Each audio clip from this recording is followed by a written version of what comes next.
This is Health Yeah, your weekly update on what's going on in the health, wellness, and medical world with Monica Robbins. Hey everyone, I'm Monica Robbins. Thanks so much for checking out Health Yeah, your prescription for clear, concise medical health and wellness info. Please subscribe wherever you get your podcasts so you can get a weekly dose of some timely health topics. In the past 2 decades, we've become increasingly aware of the danger and damage contact sports can have on an athlete's brain, especially those repeated hits to the head. It's been a big issue in the NFL, and we've seen rules change from the pros to peewees. The NFL draft is in Cleveland next week, and today's episode is about how the NFL Players Association is teaming up with Cleveland Clinic to not only care for their brains, but yours too, with significant research. To learn more about the Cleveland Clinic NFL collaboration, we're talking to the initiative's principal investigator, Dr. Jay Alberts of Cleveland Clinic's Lerner Research Institute and Vice Chair of Innovation for the Neurological Institute. So tell me about this partnership. What exactly will it do? Yeah, no, this is a very exciting partnership between the Cleveland Clinic and the NFLPA.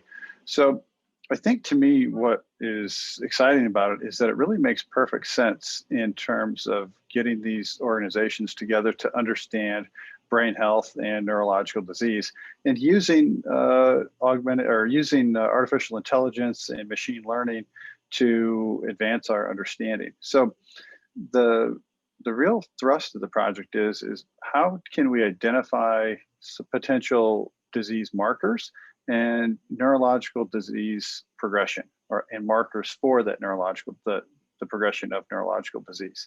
So you think about whether it's Alzheimer's or Parkinson's or other neurological diseases, and we don't have good biomarkers to predict how quickly someone is going to progress.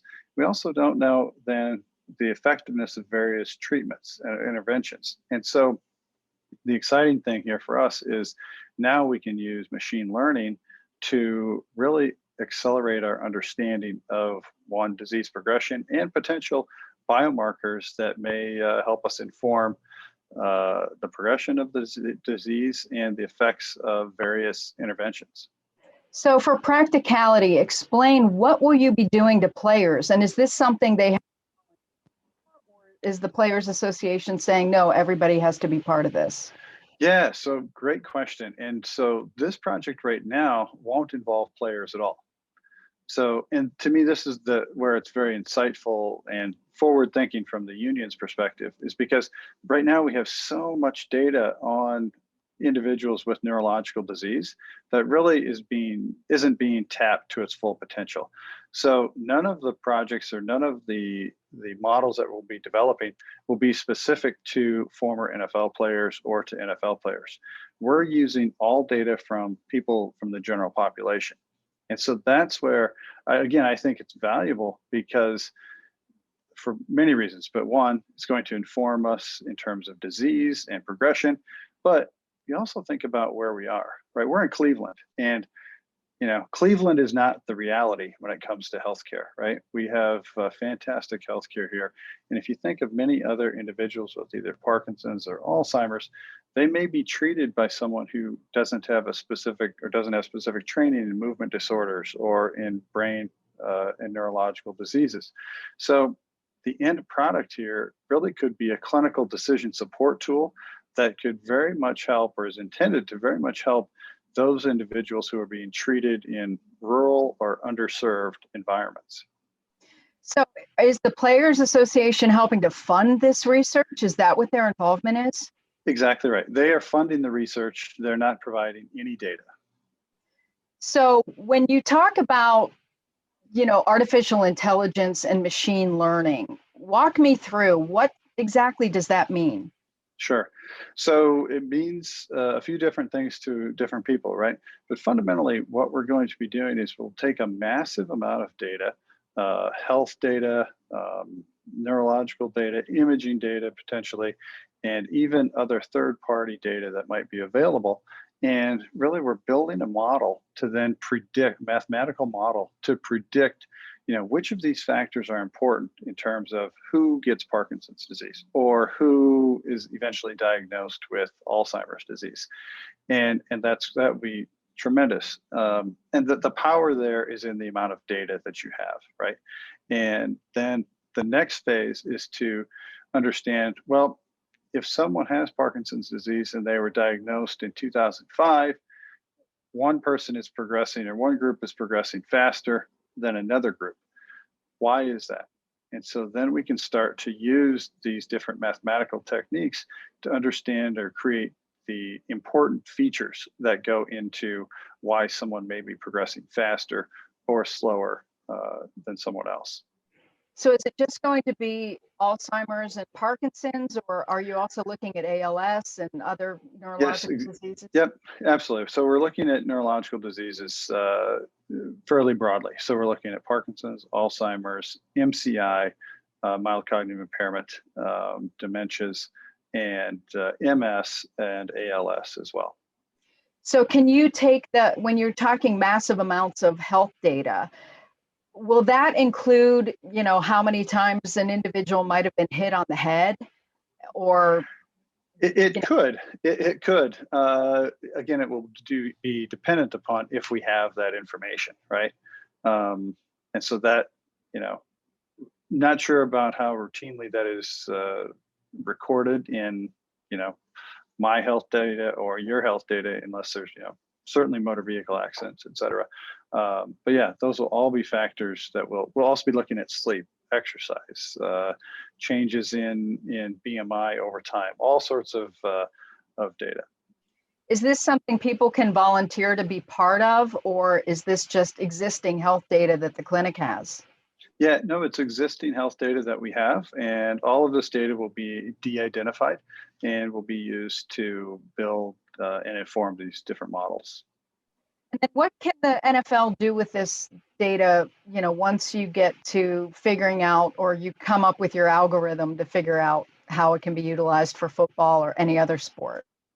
Yeah, I think the value here is it can inform, and hopefully if let's say, for example, we identify that those individuals who have disrupted sleep patterns, 5 years before onset of Alzheimer's disease, then that could be something that they could inform their players of, and other leagues as well, and quite frankly, the general population, of the importance of sleep. Or let's say there's some connection with a specific type of exercise, aerobic exercise, that then can be integrated into some of their care models, as well as information, these teaching moments for NFL players. So we already have the 5 metabolic symptoms that can predict Alzheimer's and other issues, diabetes, high blood pressure, heart disease, obesity, those types of things. Is this yet another, algorithm to, maybe figure out how to specifically target neurological problems? Yeah, exactly. And so looking at not only those 5, but right, there's lots of data out there that there should be these other neurological vital signs that we should be taking, right? And so if we can identify what are these other neurological vital signs that may be predictive, then we should identify them, and we can inform people to measure them, and not just measure them for the sake of measuring, but measure them and then have some specific potential intervention to change the course or slow the progression. That could really be huge. How long are you anticipating it's going to take you guys to go through all this data? Yeah, so we're hoping that we can get through it and have the first version of the model completed within 9 to 12 months. Wow. And yeah, then so we have a good team working on it, a lot of mathematicians, statistics folks, and so we're all motivated and very excited about the project. we know math always had a place in science, but did you ever think that it would have such as this in science?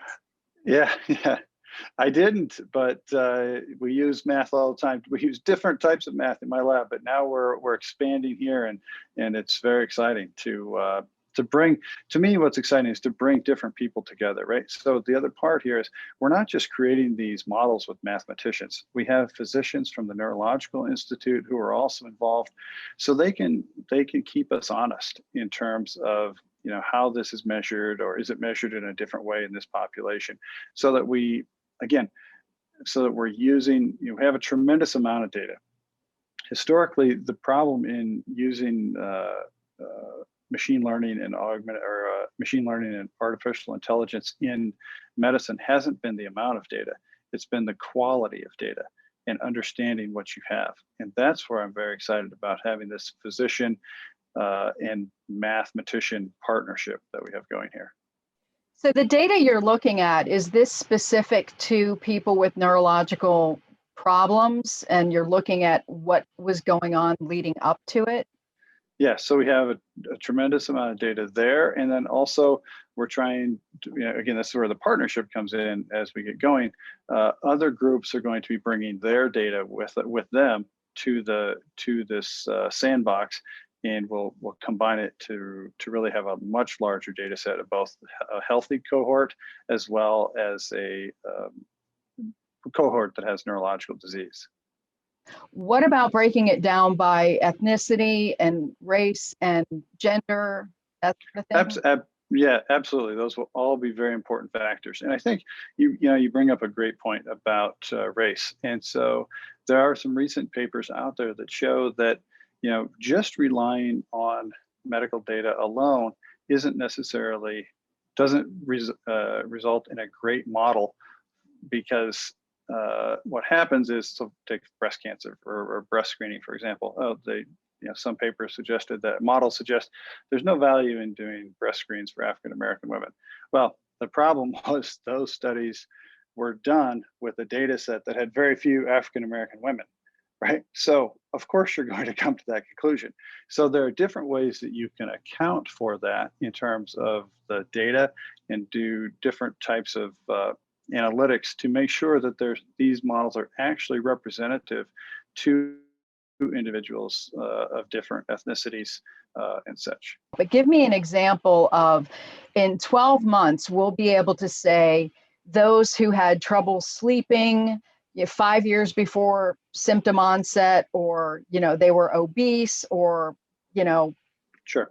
So let's just say let's take something. So for example, let's say we find that 5 years before they're diagnosed, if we have, let's say, a case control. So we have two groups: the group who is not doesn't have a diagnosis, and the group that has a diagnosis of, let's say, Parkinson's. We might find that those patients 5 years earlier with a diagnosis reported a problem in sleeping, or reported a problem just buttoning their shirt, but they just sort of, attributed it to, I'm just getting a little older. So that is something that then we can go back and say, but those patients who don't currently have Parkinson's didn't report that problem. So maybe we should be asking those types of questions, or administering some type of test, earlier in the process of just general healthcare to get a potential marker of who may or may not have this disease.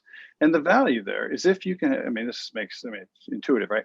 If you can have an earlier diagnosis, then one, better planning, and two, you have a better opportunity to potentially change the trajectory of that disease, because you can intervene earlier, right?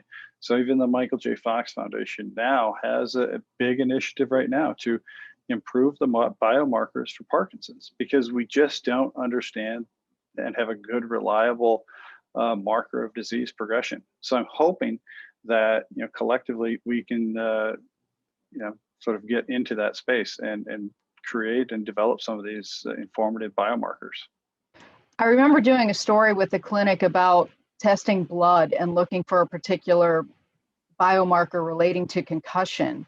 Is this the sort of data that, one day you'd be able to do a blood test and find out if somebody has a biomarker for, ALS or Alzheimer's? Yeah, sure. So some of those exist in Alzheimer's, right? So we know those individuals with ApoE4 positive gene, that they actually have a higher rate of conversion to Alzheimer's disease. But again, we know that, and it's about anywhere from 10 to 20%, which is good, but I think we can get better. Again, this is where using this type of machine learning and AI, I think we can improve those types of models. we're in the middle of a pandemic. And what we're seeing is that there is a side effect or component of COVID that many are fearing we're going to see more early onset Alzheimer's because COVID does, for some reason, impact the brain. Will that data be connected to yours, or is that, is there going to be any correlation or value? Yeah, so we've talked about that, and we'll look at that data. I think the challenge is that data is so new that we don't know what's going to happen with it. But we definitely will be thinking about that and taking that into consideration, right? Similarly, the signs of COVID are loss of smell, and that's the clear indicator of, for most people, early predictor of Parkinson's. So clearly, there's something going on. In the brain as well. It's an interesting model, right? In the sense that now maybe it's impacting the olfactory bulbs, which again utilize dopamine. But those are things that we're still trying to understand. And I would note again that we're not using former NFL players in this current model. But it's just valuable for them to be part of this because Exactly. We all know the neurological damage that NFL players have. Yeah, and if they want to create, initiatives, they want them to be informed by good data, and this is the way to get that good data. So. Well, this is what's more interesting to me. One would think that when you say the NFLPA is teaming up with Cleveland Clinic, one automatically thinks that, oh, this is just to help football players, but this is huge. I mean, this is helping all of us. Exactly right. This is helping all. And I think about it, again, we're not in reality here. I'm originally from Iowa, right? A small town. So we don't have movement disorders neurologists in my town, right? But if we can give them some clinical decision support tool that's based on all of this informative data and valuable data, they can treat their patients better. And I think that's, similar to what Dr. Mihalovic had talked about is, we need to have a broader impact. And I think this is an opportunity for us to have a broader impact to those, outside of our general catchment area. There's no way in health you want to just Google info. Learn more about Cleveland Clinic's brain health programs by checking out healthybrains.org. Follow me on Twitter and Instagram at Monica Robbins. Check out stories and video podcasts on my YouTube channel, and please subscribe too. Also, like my Facebook page, Monica Robbins, WKYC, to learn about upcoming podcasts and health news. Find more info on WKYC's social pages and YouTube channel, as well as WKYC.com for comprehensive COVID-19 coverage. Have a healthy day. Thanks for listening to Health Yeah with Monica Robbins from WKYC Studios. Subscribe now so you never miss an update. And find more on everything you heard here on WKYC.com and on the WKYC app.